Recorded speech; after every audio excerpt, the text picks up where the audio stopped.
জামাই ছাড়া সেইরেনের কতখানি দাম আছে, এই কথাটা আইজ আমি কয়াম বেহের কাছে। বাপের বাইতে ঠাই হইল না, আইসি অঙ্কা ডাহা হত সোজা না রে বই, কামাই করা টেহা। একলা একটা শরীরে কেউ বাসা ভাড়া দেয় না, সার্টিফিকেট দেখেও বোন কামে কাজে লয় না, কাগজপত্র দেখে না তো কেউ, শৈলটা দেখে আগে।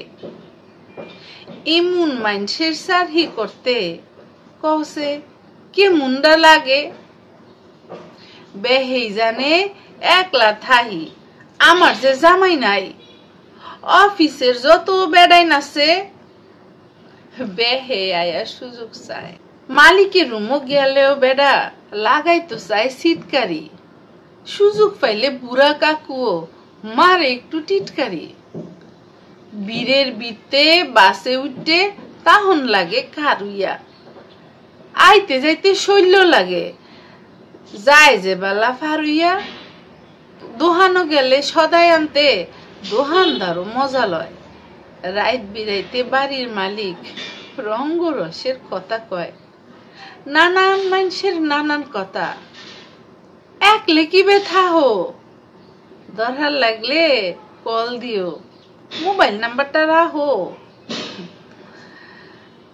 বেডাইনের সে বেডিরা আয়া বেশি জ্বালায় আরো, জামাই থুইয়া কিলো বেডি একলা থাহো কেরে। বালা মানুষের সেরি হইলে একলা থাহে গড়ে, আমারে ফুনাইয়া ফুনাইয়া বেডিরা গফ করে। আরো কত কি যে কয়, ফুনে শৈলটা জলে। জামাইয়ের ঘর তো আয়া আমি ফুরসি যাতা গলে, ডেগের ভাত ডেগো থাহে, একবার দুইলা রান্দি কফাট লাগাইয়া একলা একলা ফুইতে ফুইতে কান্দি। বাপ রে টেহা দিতার লই থাহি আমি বালা, এক মাস যদি টেহা না দেই হেরার মুখটা থাহে কালা।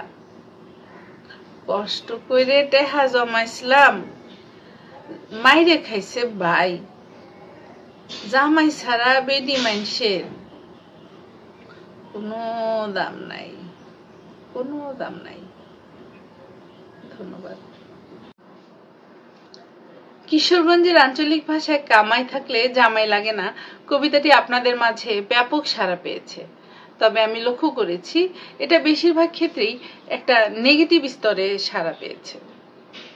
কবিতাটি কিন্তু একটা অন্য উদ্দেশ্য ছিল। যেসব মেয়েদের জন্য এই কবিতাটা, মানে যারা রোজগার করার সাথে সাথে নানা কারণে সংসারে বিভিন্ন রকমের অশান্তি করে থাকে, যে পরিস্থিতিতে কোনো রকম অশান্তি না করলে প্রয়োজন সেখানেও তারা নানা ধরনের অশান্তি করে থাকে।